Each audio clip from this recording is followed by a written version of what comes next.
Hey, how's it going, guys? This is your boy Hazzed, and today you guys have been asking me how do we kill healers. And after doing arenas the other day, I noticed myself playing double DPS. I ran into a lot of healers, and I had to switch up my DPS a bit and change up a few strats with my partner this season, just to make some of the things work out. But anyways, guys, I'm going to show you how to do that with your damage, change things up a bit. We're going to talk about, of course, the two different rotations and whatnot, and of course, key to spells. So let's jump into this, guys.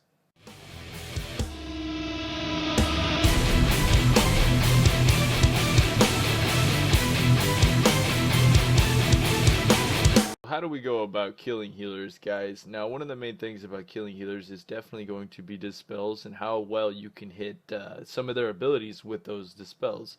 Now, there's a few tricks to this and ways you can kind of cheat without actually knowing what to dispel. Now, the trick is the basically mainline obliterates for this dispel spec. Now, the healers that this is most effective on is Resto Shamans, Disc Priest, and Resto Druids. Paladins, not so much because you have to change it up and time your dispels against Paladins.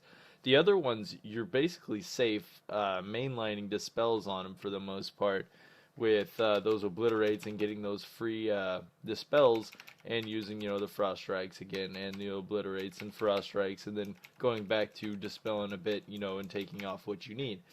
Now, why is that important against most healers? Because, like, Disciplined Priests, they just throw up shields all day, and you're just going to take them off. It's basically going to push them into the ground. They get hit really hard once you take those off. Shamans, you take their shields off, which usually they're going to probably reapply it anyways. But it's okay if you take it off and they don't notice. It can push them into the ground pretty hard, which is nice. And of course, Resto Druids, how many dots they have, or dots, yeah, hots, yeah, opposite of dots.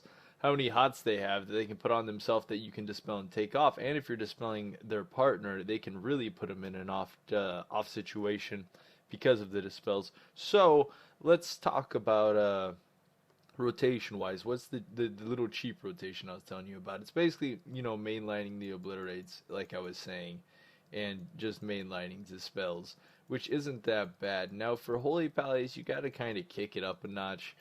You got to go back to the regular rotation and time your dispels, which is of course with the Plague Strike, Howling Blast, normal rotation versus a pally, because you're gonna need that enhanced damage against a pally. You're gonna need that more consistent damage to even like scave a pally, is what I've noticed.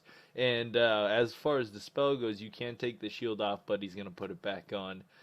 You do want to take off kings and stuff, which is going to help you and your partner in the long run because there's not as much damage coming out, and paladins deal a lot of freaking damage. They're probably one of the biggest healer classes that you're ever going to have problems with on a DK is killing a holy pally.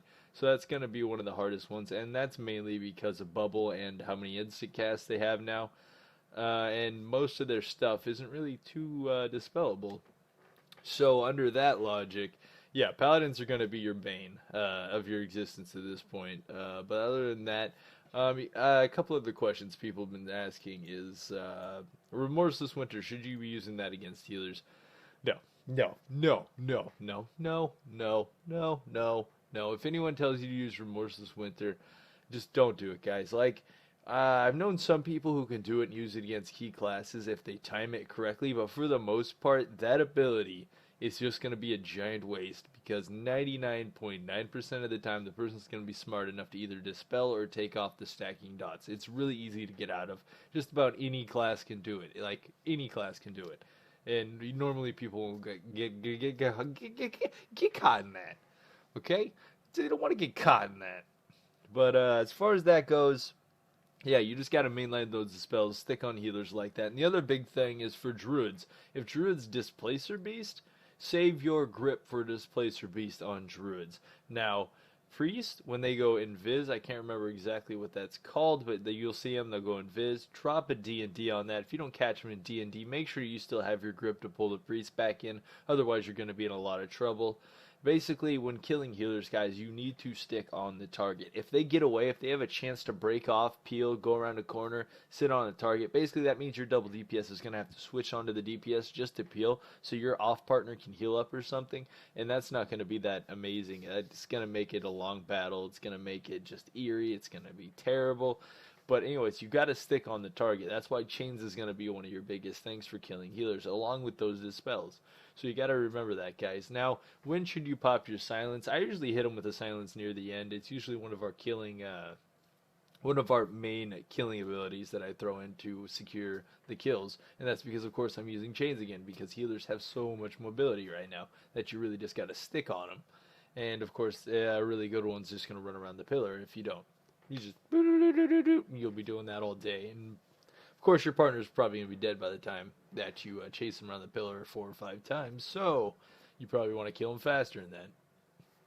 So that's probably about it for killing healers at this point. About bursting, yeah, let's talk about bursting really quick. Now, you do not want to burst into a healer's cooldowns. You burst into a healer's cooldowns, and you're not going to get anywhere. Like pain suppression, bubble, all those things.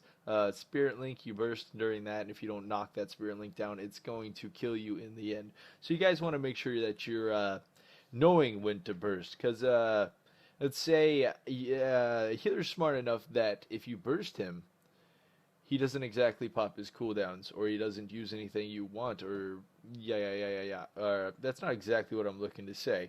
It wasn't at all exactly what I was looking to say. Okay, let's say you're fighting a healer. He knows well enough not to use his CDs until you burst. Now, at that point, you can split burst, you can fake burst. Now, what do you mean by fake burst? It means you're just popping a trinket instead of using your major abilities, or you're doing stuff like that to make him use those abilities, which sometimes we do in twos to force, of course, like half burst I talk about, or full burst. You'll hear me say that in videos, or sometimes even quarter burst if I'm just throwing out a trinket to force something, or just using it as a bluff, honestly.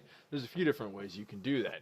Now, it's kind of dangerous to do that, but if you're doing it correctly, you can also force healers to use things they didn't want to use at that time, and then force their kill later on, which you'll have to do against really good holy pallies. Other than that, the other targets are pretty easy to burst on. Just watch for major CDs, avoid the CD, make sure you're using your dispels, and then secure the target with a silence or a stun. It matters what comp you're playing. But anyways, guys, I hope this helped you out. I hope this told you a little more about how to kill healers. And until next time, guys.